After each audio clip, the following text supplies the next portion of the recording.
First edition versus second edition. That's what we're going to explore in this board game podcast. And admittedly, I am a completionist. Fantasy Flight Games loves me. If it's a game that I enjoy playing, if it's one of these games that makes it to the table every couple of weeks or a couple of times a month, I want to go all in. I want to have all those options on there.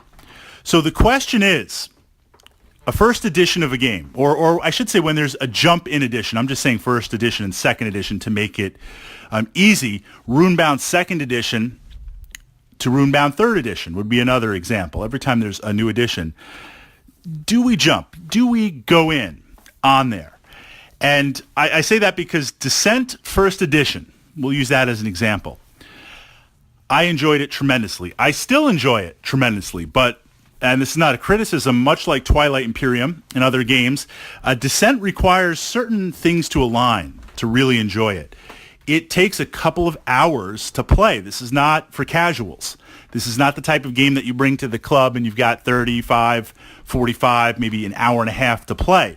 This is a game like, hey, we're getting ready and we're going to spend the Saturday or Sunday or Friday late, early evening, late night playing Descent. It requires that type of commitment. But it is a vastly different game compared from Descent first edition to second edition. On a side note, I've pushed that podcast up to my board gaming channel in the playlist here on the YouTube channel.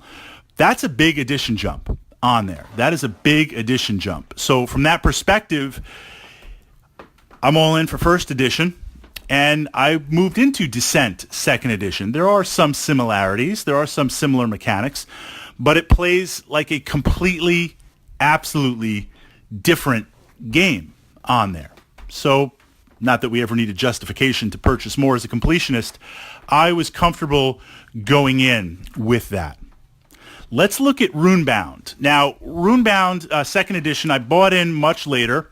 Already some of the big box expansions were out. Things were a little bit more challenging to obtain. I have about half of the collection, and I love it. I love Runebound. It's one of my top 5X games that are out there. It does pain me tremendously as a completionist not to have all the toys for it, but I have enough. When they announced Runebound third edition, moving to that, for a long time I didn't buy into it, simply because I had second and I was enjoying playing it. But then in looking, there were some similarities, but there was enough difference to warrant the same game that it plays as an overland mechanic, and you're fighting bosses and you're kind of leveling up and collecting magic items and powers. But there were changes in that the story became a little more narrative. The dice mechanic was the same, but the combat mechanic, rolling dice versus casting runes. And there were other smaller elements and quests that were introduced that it was almost like 2.5. It was a completely different game with how it plays.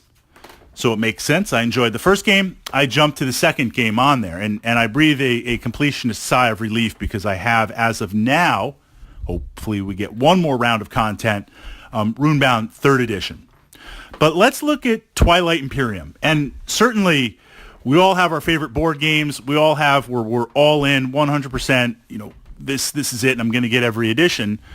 But if you're just looking at it from the point of view, hey, I enjoy playing this game, is it worth jumping to the next?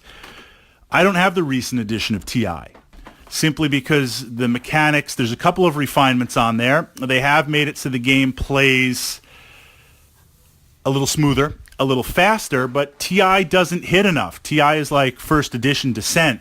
The stars really need to align to play it. Again, not a criticism. Some of my most fond gaming moments were of Twilight Imperium, but I would not personally make that jump to the next edition on there.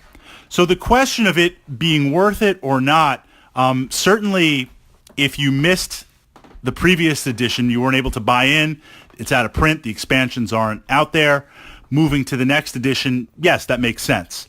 If you're all in on that first edition, I find personally, and I'd like to hear your feedback in the comments, you do need enough of a difference to kind of pull you in to justify owning both editions of a game.